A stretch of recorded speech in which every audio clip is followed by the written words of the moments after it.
Berikut ini update terbaru terkait kasus penembakan 3 polisi hingga tewas di Lampung pada Senin 17 Maret 2025. Ternyata tempat yang dijuluki Texas Hitam itu tidak hanya menjadi lokasi sabung ayam, tetapi juga menjadi tempat beredarnya senjata api rakitan.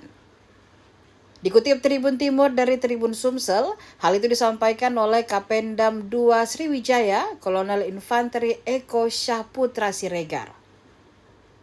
Menurutnya, tempat kejadian perkara itu merupakan lokasi beredarnya senjata api.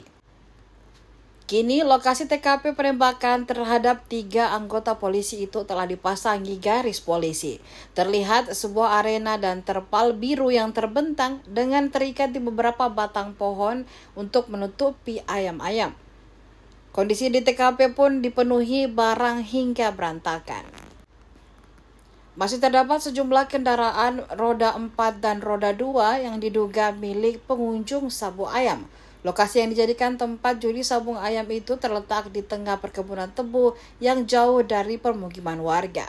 Bahkan untuk menempuh lokasi tersebut membutuhkan waktu 2 jam dari Kecamatan Negara Batin.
Download Tribun X sekarang, menghadirkan lokal menjadi Indonesia.